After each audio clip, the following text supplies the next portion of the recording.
Recording the session. So now the recording is on, and I gotta get to turn the webinar on.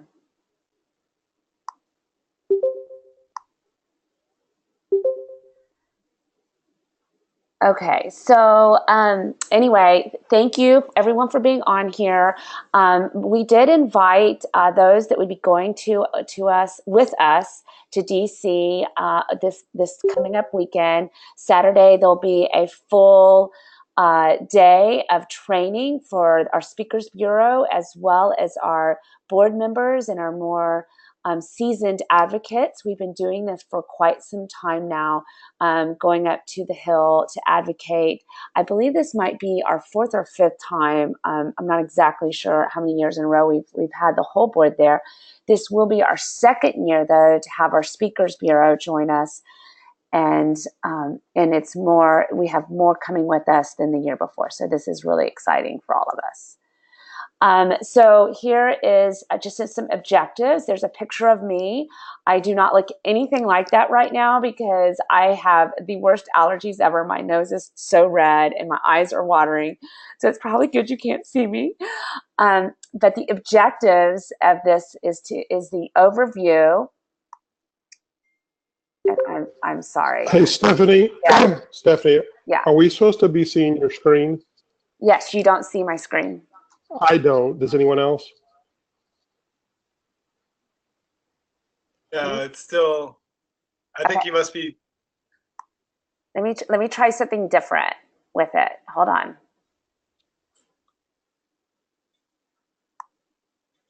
Okay, are you seeing it now? That's it. Okay, here we are. Great. So I'm not, so I guess I'm doing something wrong. So I'll keep trying. Okay, so Go ahead. and one of my little hangups here is every time I try to move this control panel, it flips me back out of the site. So this is definitely a little hangup that I was not prepared for. Okay. Do you see my control panel on your screen? No. Okay. All right. So I'm going to get moving. So anyway, this is the overview of the advocacy priorities. If anyone else can't see, please let me know. And Meredith, if you'll just be kind of watching for chats and just let me know because I can't see that anymore. The objective is also how to prepare for the Hill. I'm going to have a little bit of a high-level overview of the materials and discuss what to expect. And at the end, we're going to answer anyone's questions. Okay, so big picture logistics. The goal is to secure appointments with 2 of your senators and your 1 House representative.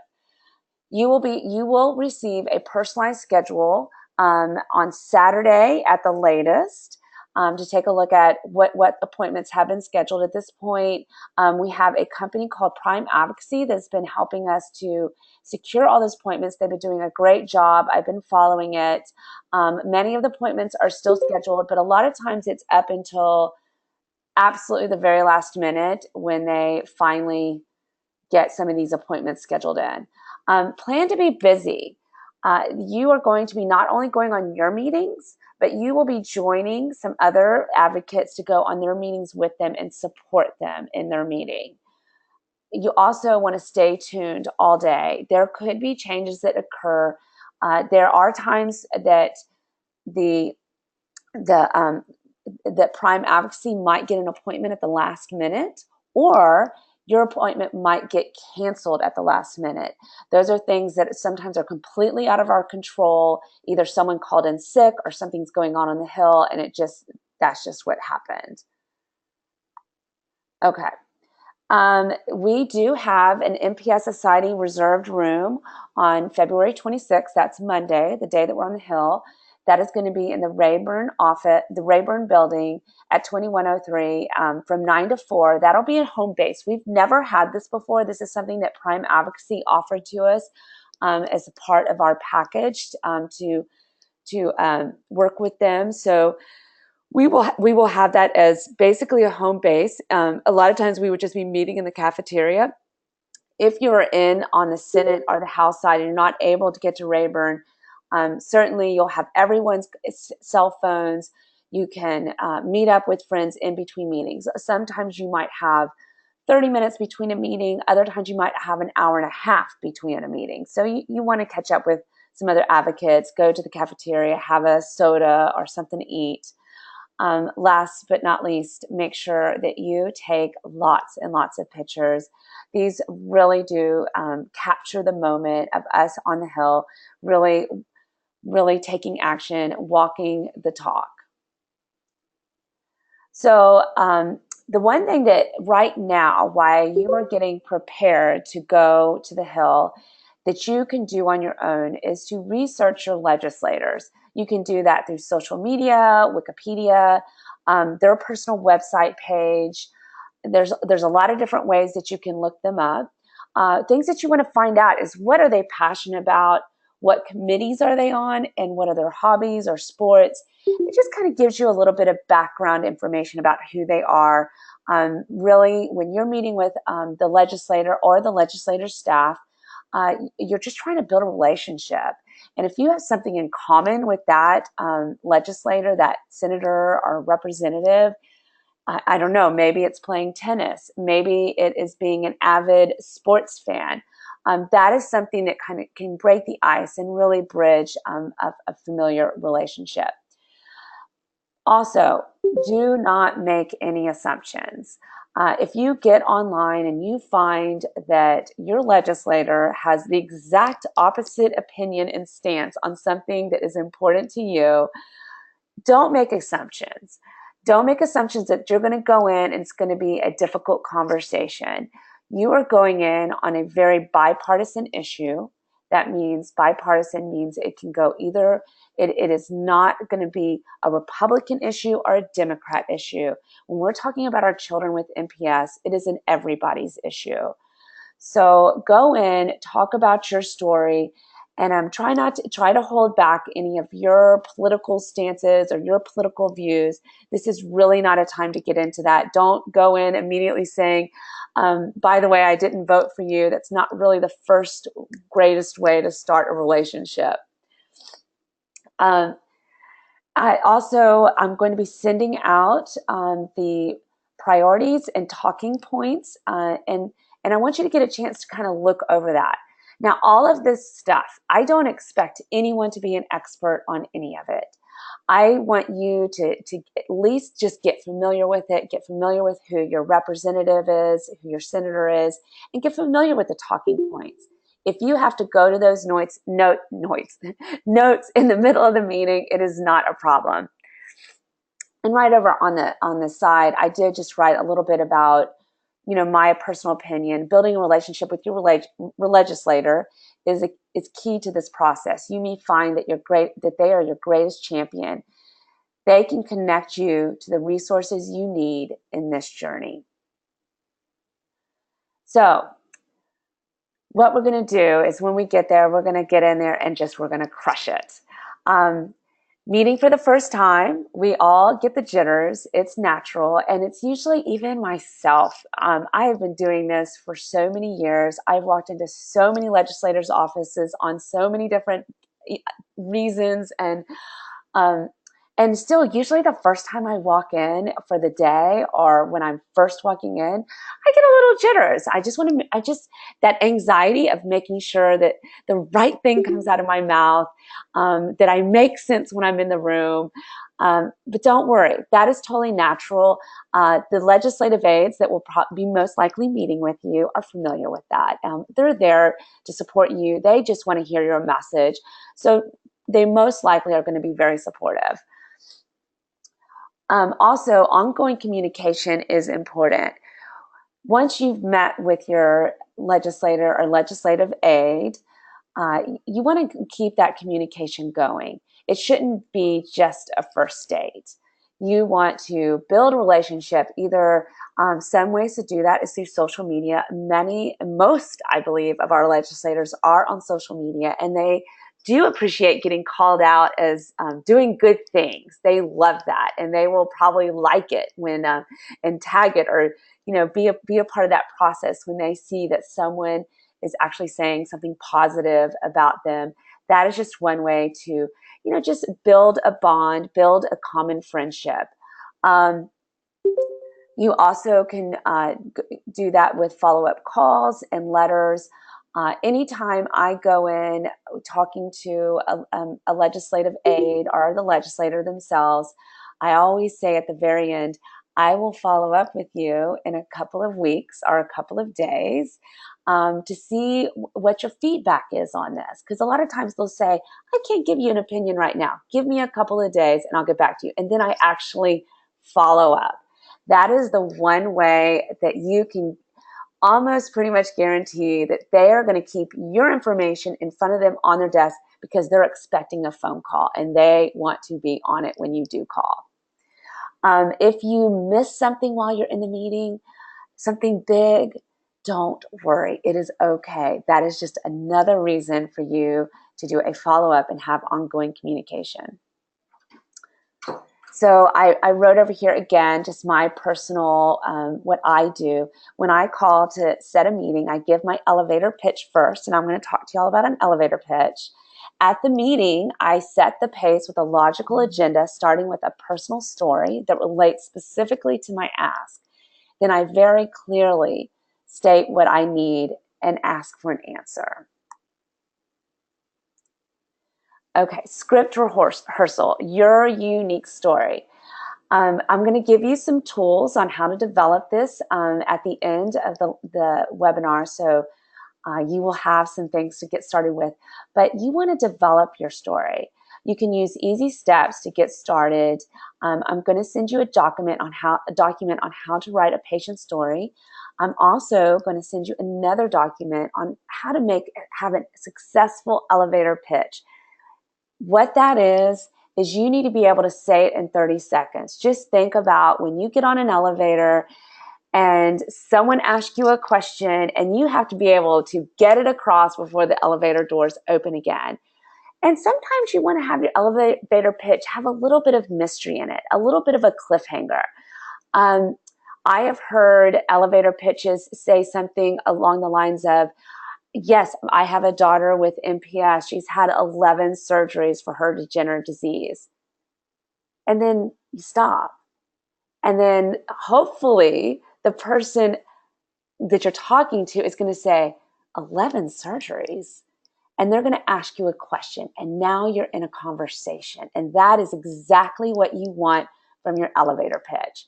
So once you get this put together, practice it with your friends and family, get some feedback. Is it covering everything you want to cover? Is it covering way too much? Do you need to slim it down? Review it, refresh it, rewrite it, and bring it with you to DC so we can share together.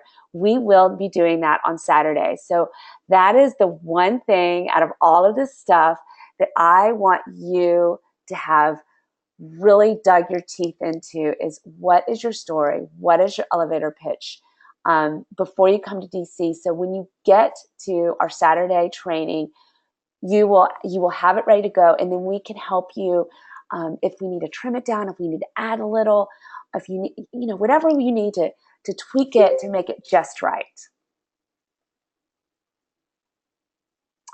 So one of the big questions is what to wear.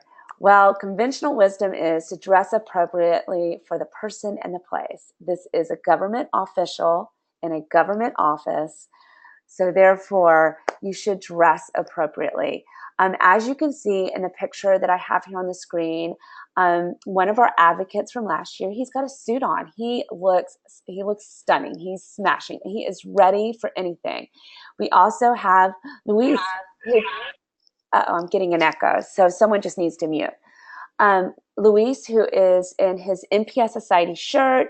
I'm pretty sure he has slacks on. I'm not exactly sure, but it's tucked in. He's got his MPS Society stuff on. Either one of those absolutely works. You don't have to wear a suit and tie. You can dress a little more casual with just a shirt and pants. For women, you can wear slacks or a suit or a dress. Just something that you would wear to a more conservative office, as the way I would say jeans, shorts. Well, maybe nice jeans might work, but I think when you go to the Hill, you'll see that the Senate is always more dressed up than the House side. And sometimes I do walk in the House and I see people in jeans, but it's not that often. But I never see it on the Senate side. So you really want to be dressed for both occasions. And in my opinion, you never can be too dressed up for anything. So I always lean on the get a little more dressed up than what you're planning for. You will have 15 minutes in your meeting, possibly less. So also the constituent leads the meeting. The constituent is the person that lives in that state or lives in that representative's district. That is the person that I want to sit closest to the legislative aide, or if the actual legislator is in the room, you need to get that prime spot. If there's a few of you, y'all just kind of flank both sides.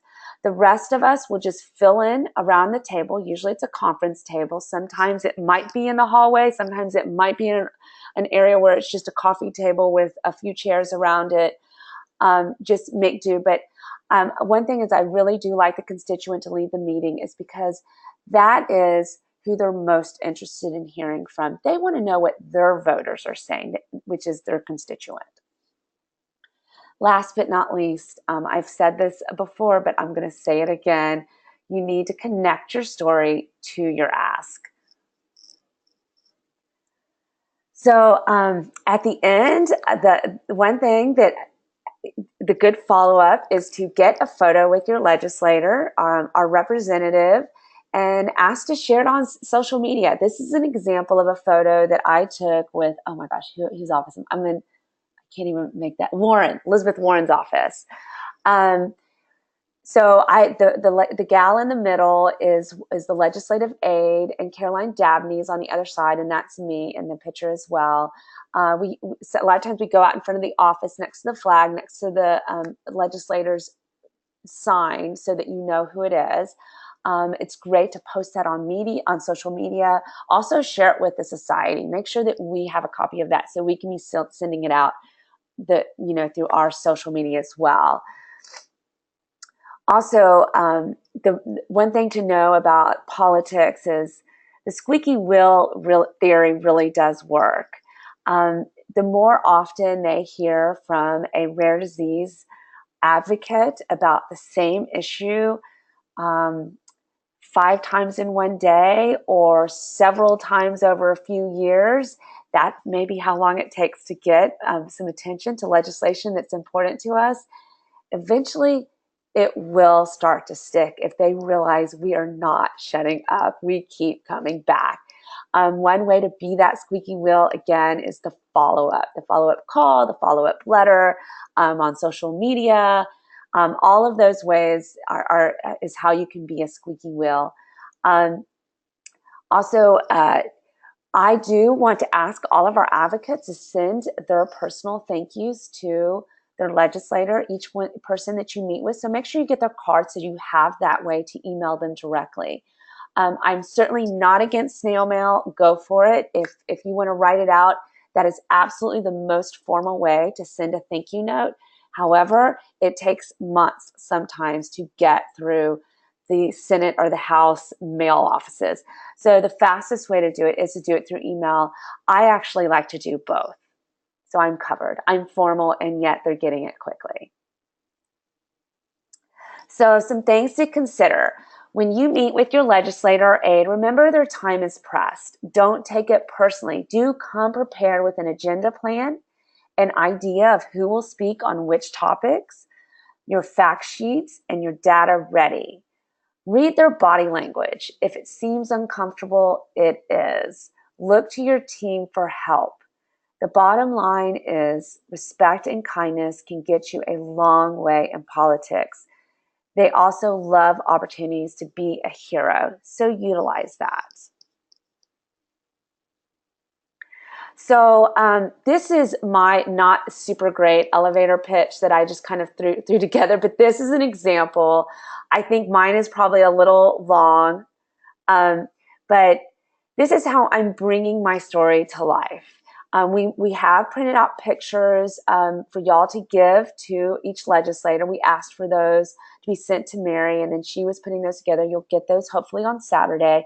If you don't have that or you forgot to do that, just print some pictures out and bring them with you. But the one thing is you want to just bring your story to life. So here I am with my family. And this is what I would say. Annabelle is 11 years old with MPS 4A. Her disease is progressive and life-shortening. In just 11 years, she's had 11 critical surgery. Annabelle dreams about becoming a veterinarian, and Annabelle needs your help so she can live.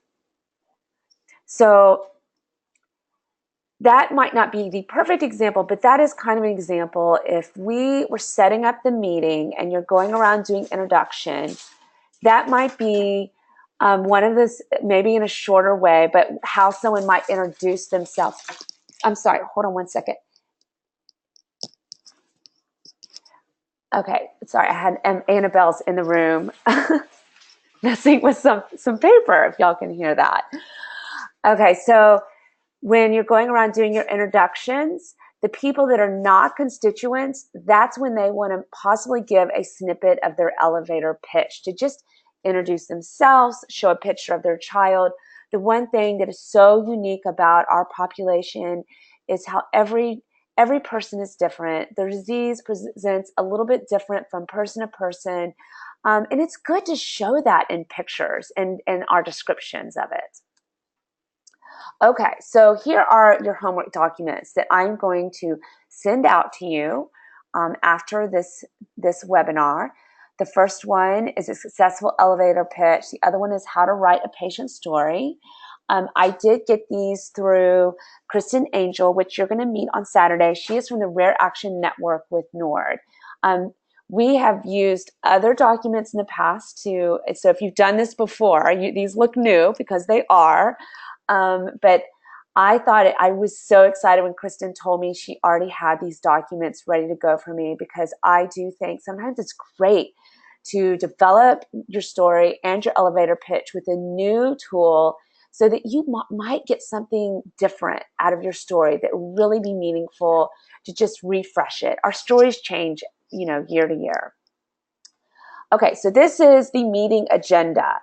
This is just the quick glance that you will have in your packet when you get it, just to keep you on track. And actually, on MPS priorities, I'll tell you when we get to it. But the first thing is introductions. Remember, constituents, voters closest to the person that you're talking to, the person that you're visiting. Do a hello from all. Once you do an introduction of everybody, either you can have someone else in the room that maybe is really good with telling a little bit about the MPS Society and our mission. You will have those talking points. I'm going to send those out to you tonight.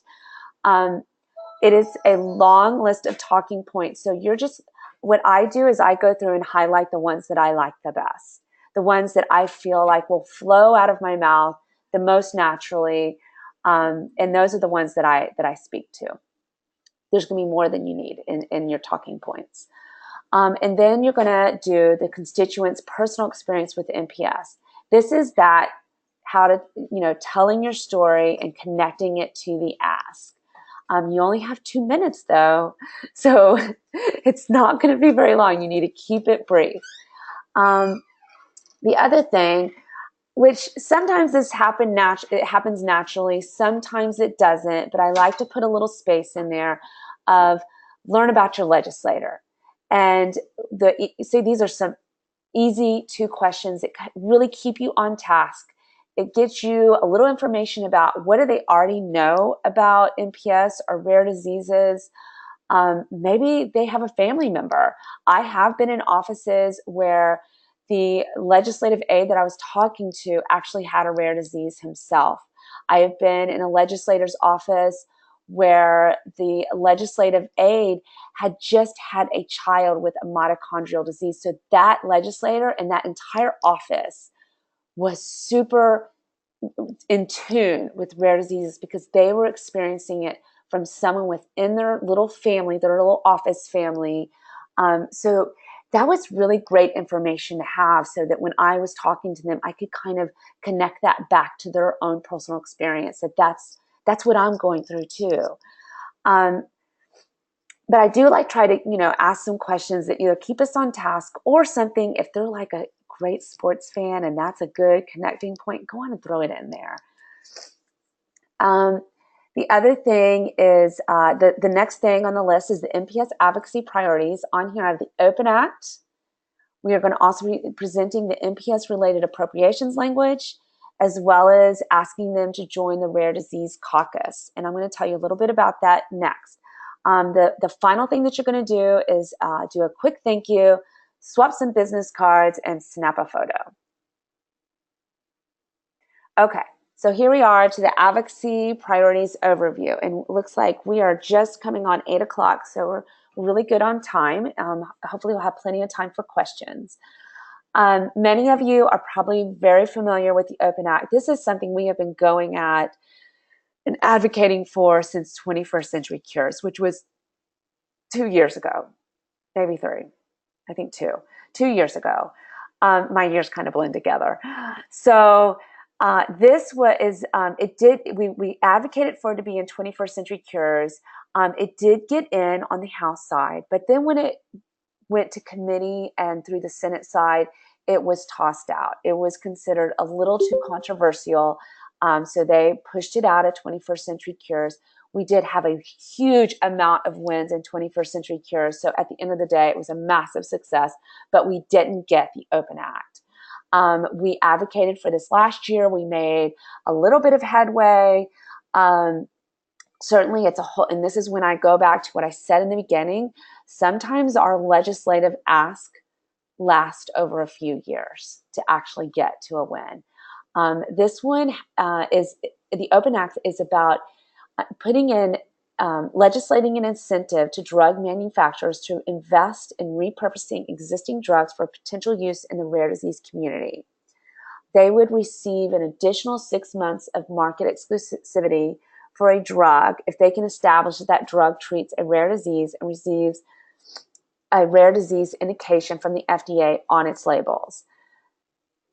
The bottom line is that one of the most important things to say is the safety is not compromised when doing the Open Act. It's not like they get a fast pass through the FDA and they don't have to check all their boxes of safety, which that has been a question that's come up in the past. It's definitely, they go through these same FDA standards that everyone else, if you're going through for any other drug.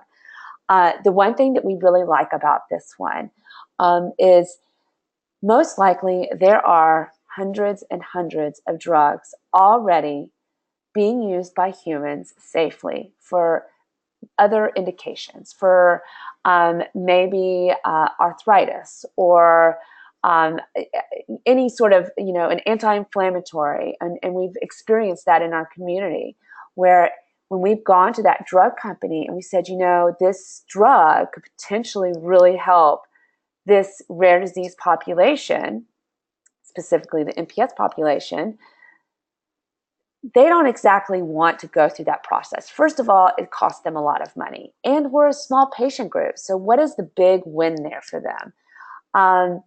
They also put their drug at risk. So if they are to go through this process of doing a clinical trial in humans with MPS or any rare disease, what if something bad happens? Well, now that is on the record at the FDA. It puts this drug that they're making a lot of money on at risk. So there's a lot of risk, not a lot of reward for big drug companies to go see if their drugs can actually be great indications for rare diseases. So what this is that's addressing that problem. It's saying, if you will go through this process, you can get 6 months of exclusivity on your drug. And if this is a big market drug and they get an extra 6 months, that is lots and lots of money that they would be making. So all of a sudden it makes little sense. Their investors might think it makes a little sense. Their board or whoever else is helping making these decisions from a business perspective, it makes a little more sense because they can make that much more money on having their drug out there with no competition, no generic drugs coming in and duplicating, and then everybody goes over to the generic drug to get something cheaper. So this is a really common sense one to me. It has had pushback, and on the talking points, I am addressing, when I send that out to you in more detail, some of the pushback that we've gotten with the Open Act. Some of the things that we've seen in the media is, why are we giving big pharma more dollars in their pockets? Well, that's not really the case here. That's not what we're concerned about. We are trying to save lives, and that is what the big picture is here. It's not about giving pharma more money. It's about giving access to an extremely vulnerable population that we have an unmet need. So that is the message back to that. And I'll have those talking points for you. NPS related appropriations language. So this is one that the NPS Society has been spearheading for many years. I've lost count, but I think we're around 15, 16 years of advocating for NPS related appropriations language being included into, or NPS related language included into the appropriations bill. I kind of wrote that wrong on there. So we are asking for this language to be put in the appropriations bill for FY 2019. You have to go a whole year ahead. So what I did for 2018 is already a done deal. We advocated for that last year. And this is really just asking Congress to put in their directive to NIH that NPS is an important disease to study, that there is a lot to be learned here, that there is a huge unmet need. It is a very vulnerable population. Because of this NPS-related language being included in the appropriations bill, advocates that were with the society long before me had a tremendous success in this area. They were getting NIH to fund somewhere between $10 and $11 million at one point, directed solely towards NPS research. That is amazing. That is awesome. Unfortunately, we came to that recession that happened about 5 years ago, and all of that got cut in half for everybody. Our language was cut in half to about 6 or 5 million. I think it went all the way down to 5 or 4 million at one point. And then as we have made a little progress, we've only been able to increase those dollars to about 6 million. And in that time, we've actually, with everything that's happened on the Hill, and they're having a hard time passing any budget any year, sometimes we don't even get our appropriations language in, which is super disappointing. But it does not mean that I'm not going to keep advocating for this. The one thing that has been tremendous for us is because of all that groundwork that was laid 15 years ago, NIH has a vested interest in NPS. They have research going. They want to keep it going. They see the benefit of it. It is an investment in saving lives. So even though they haven't been directed by Congress, this year in 2018, it didn't get in there. They still most likely will put around 6 million into NPS research, which is fantastic. But we got to keep it going. Okay, so the last ask that we're having is the Rare Disease Caucus ask. The Rare Disease Caucus is a forum of members of Congress and the Senate to voice concerns, collaborate on ideas, facilitate conversations between the medical and patient community, and build support for legislation that will improve the lives of people with rare diseases. This caucus usually meets quarterly. Rare Disease Legislative Advocates is really the helpful body behind getting these Rare Disease Caucus forums going on each quarter. The NPS Society, we've actually sponsored quite a few of these in the past few years. So that means that I've been there at the actual meeting. They may not have been directly talking about NPS, but we had our logo there. I was there to answer questions as a representative of the NPS Society. I have actually spoken at several of these, or probably about 3 of the caucuses. I've actually gotten a chance to be on the panel and speak about NPS and our special needs. The people that show up to that are usually the legislative health aides. So those are great people to be in the room. Occasionally, we do actually have members of Congress or members of the Senate show up, and that is even more amazing when they show up. There will be one on Wednesday following our meeting with them on Monday. So this is a great time. We've got a big caucus from the House side. The Senate side is still needing some help. So you will have in your packet all those members of Congress that are already in the Rare Disease Caucus. So you will be able to tell them, thank you so much for being in the Rare Disease Caucus. I really appreciate it. That'll be basically a thank you, not an ask. You also see if your legislator is not on that list. And if they're not on that list, this is your opportunity to invite them to join the caucus. They will have contact numbers and people to figure out how to join the caucus. And you can invite them to come to this meeting, which lunch is provided. So hopefully that will get at least a few people there for food, free food. Overall, this is the one thing to keep in mind is you will have a leave behind fact sheet for each ask. So if you don't remember everything, you don't need to be taking notes. They don't really necessarily need to be taking notes. A lot of times they do, but you will be handing them a fact sheet with everything they need on it. You do not need to be an expert. The only thing that I'm going to ask you to do is to connect the dots from your ask to your story. So, and you may not be able to connect it to all 3 asks. That's okay. If you only connect it to one of them, that's amazing. Okay, so someone needs Hey, to. Stephanie, we have a question. I don't know if you want to address it now or wait until the very end. Okay, let me see. Let me see. Do you have it on? Yeah, I can read it. So Mary Kavanaugh, thanks for the question. She's asking, since Senator Orrin Hatch is going to retire, how does this affect us since he's the one who introduced the Open Act? I did know. Can you mute me, Meredith, so I'm not echoing? Thank you. Okay, so I did know about Orrin Hatch retiring. That is something that RDLA is aware of, and we will be asking for more co-sponsors.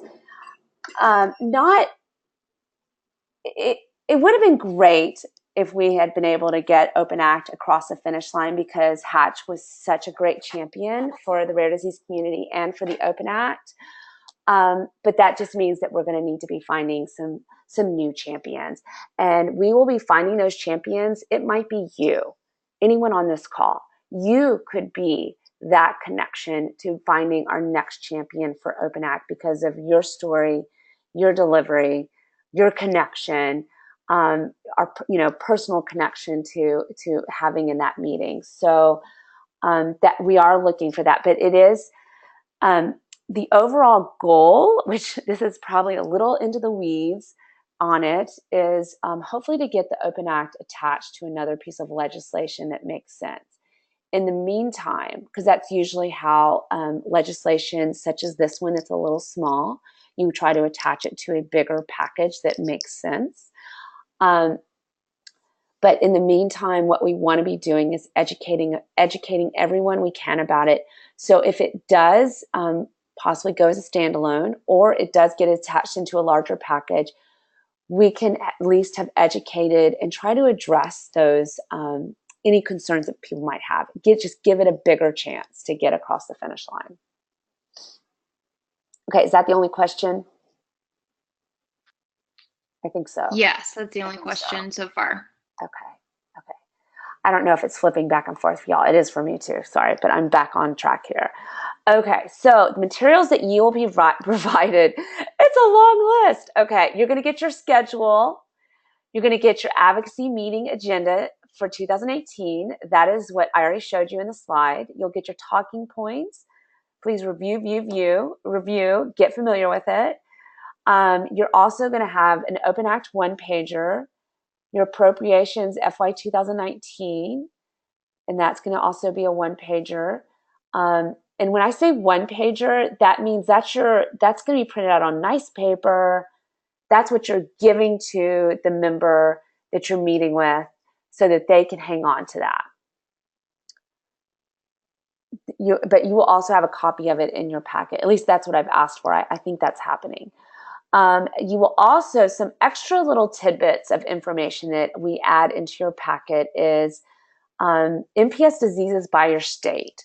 That'll give you information about what centers of excellence might be in that particular state that deal with MPS. These are great things for them to know. Like the Rare Disease Institute is in Washington, D.C. They probably actually know that because they're in Washington, D.C. But to know, like, what is, like, Minneapolis has an incredibly good center of excellence there.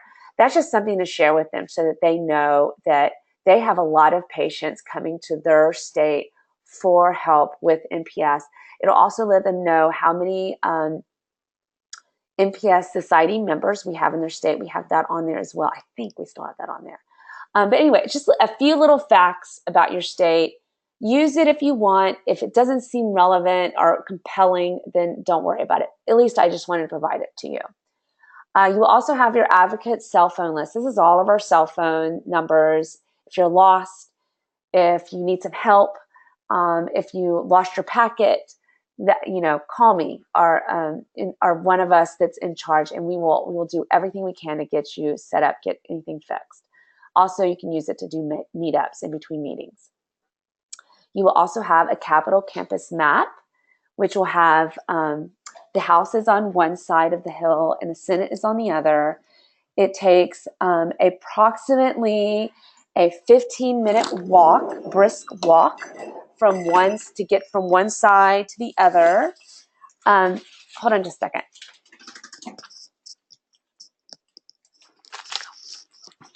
It's too loud. It's too loud. Go over there. Sorry, I have children that keep coming in here.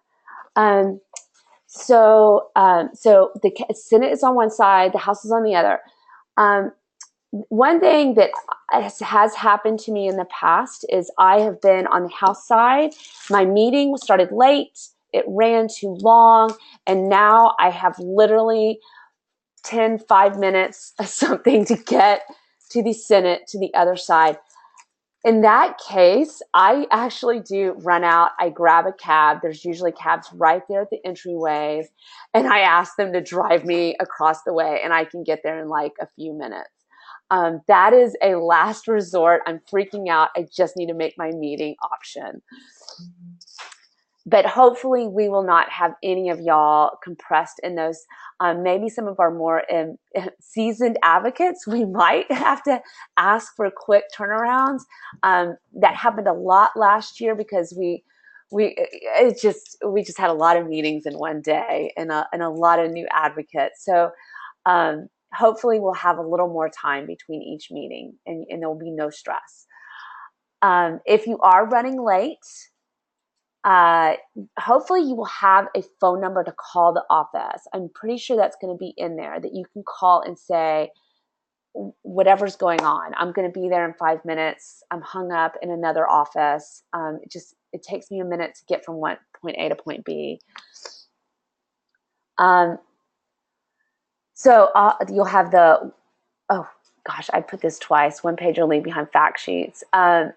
You will, the homework that you get, the things that I want you to do between now and getting to C are all in orange. That's the elevator pitch, how to tell your story, homework, letter to the editor template. Oh my gosh, I didn't even talk about this in my webinar. And also the press release template. Thank you to, I believe, Mary put those together in the office for us. So it is not too late. These are templates that are already put together. You just enter in your personal information and you can send a letter to the editor right now or tomorrow. You never know. Sometimes they run these stories, a couple weeks after the fact. It's not a big deal. You can also do a press release. There is some information how to do that. And again, it is all written out. All you have to do is just put in your personal information. So that is really to the end of it. I'm asking y'all to take a little time to do some of this homework beforehand. I know we're all going to be awesome for our entire community. So any questions or advice to share? And this is when you can unmute yourself if you want to, if you have advice. Stephanie, we just had a quick request. If you could send out the PowerPoint with the other homework pieces, that would be amazing. Okay, I'm planning on doing that. Okay, awesome. Thanks. All right. Any other questions or tips from our seasoned advocates on the call? Hey, Stephanie, I just wanted to mention that not to forget that when you're entering some of these buildings, also you have to go through security. And sometimes that's a little additional time that it may take you, you know, to get into your meeting that you might need to consider. Chris, thank you so much. That is a very good add-on and something I completely forgot to address. Thank you for bringing that up. Yes, you will go through a metal detector. You'll have to put your bag where it'll be scanned. Many times they do ask you to remove your coat as you're going through. Make sure you take everything out of your pocket. It's exactly the same thing you would do going through the airport. It's not quite as extreme as through the airport, but if anything does go off, it will slow you down. So I just throw off my watch and everything and throw it in my purse when I'm going through, so nothing will hold me up. But yes, and if you do, one other piece of advice thinking about that is, say you have finished your meeting in one building and your next meeting is going to be over, you're in the Senate, it's going to be over in the House. My advice is always go to where your next meeting is immediately. If you have a lot of time, that's one thing, but don't hang out on one side. Just go to the other side or go to the other building, because you never know what hangups there's going to be. I have been on the Hill when I can get into any office, no problem. There's no wait lines or anything. I just walk right in. I go to my meetings and I get right out, not a problem. And then there are other times that there will be a line out the door, like 50 people long, and I cannot figure out why it is so slow. I do think occasionally, we might show up at a time when they've got the Alzheimer's Association there, and that is a massive group. And they're going from meeting to meeting. They're doing what we're doing. They're just doing it on a much larger scale. Are the Parkinson's Action Network. They're a huge group. There's some huge groups that will come, and they kind of clog things up a little bit for us. So I have no idea. There's no way to know if they will be there on Monday or not. Also, another point to make is that we will be doing all our meetings on Monday and Tuesday. In the meantime, the Rare Disease Legislative Advocates is also hosting their Rare Disease Legislative Week. NORD's got some stuff going on. NIH has some advocates. They're all doing some training on Monday and Tuesday, and then I think they are going to be heading to the Hill in the middle to the end of the week. They will be doing some of the same ask, not the MPS appropriations language, of course, but they will probably be doing that same ask as the Open Act, as well as the Rare Disease Caucus. This is fantastic, actually, because they're going to hear it from us. Then they're probably going to hear it about 5 more times in 1 week. So that goes back to that squeaky wheel. Any other questions? So, Stephanie, a couple of things. Okay. One is that for those who haven't been there before, we usually get together the morning of and sort of walk over together, so you're not going to be on your own necessarily trying to find the right building and that kind of thing. So look forward to that. The second thing And the detailed sheets that we'll hand out may cover this, but with the appropriations language, if your particular representative or is not on that committee, then you might hear them say, you know, look, he's not on that committee, so whatever, you know, he can't impact that. And so just to set the proper expectation, they can't support it if it doesn't get it out, make it out of committee. So it's just so that you're aware of that. If they say that, then your response can just be, well, we hope they support it if it makes it to the, you know, full group or whatever. Yes. So, and to that, Steve, thanks for bringing that up, because that might be some information they get back. But, and actually, the ask is a little bit different. If the legislator is sitting on the appropriations committee, you're basically giving it to them. You're saying, can you please have your legislator champion this language? This is very important. These are the reasons why. Here's the language. I always like to say we have a long history of being included in the appropriations bill. We don't have a dollar amount with it, but it's just really the importance, the unmet need. This is a very vulnerable population. Will your legislator champion this language? That's the ask. If it is someone not in the appropriations committee, they actually can submit letters and recommendations to the appropriations committee. So it's a little different ask, but basically you're saying, I would like this to be submitted to the appropriations committee, even though I know that this legislator is not on the appropriations committee. Can you please submit this on my behalf to the appropriations committee? It's a little bit of a different ask. It's somewhat the same, but they sometimes will push back a little bit because maybe they just don't want to do it. But any legislator can submit language to an appropriations bill. So you just kind of come at them with, I just need your help. Can you submit this for me? And Steph, I guess the materials we get will indicate who is on the appropriations committee, or at least if our person is on it. Yeah, that is something that I need to talk with Prime Advocacy, but I've gotten the Rare Disease Caucus kind of worked out. I'm still working on that piece. But yes, we'll be able to absolutely square that away on Saturday at our training. I'll be working on it in the meantime. But I don't have it all set, laid out just yet. Okay. Any other questions? Any other words, advice? This is great. Chris and Steve, y'all have both brought up really good points that I did not catch. There's so much. I try to just hit the overview, the highlights. But so just to end this call, and we are right at about 8:30. Going to the Hill and being a part of this process is so exciting.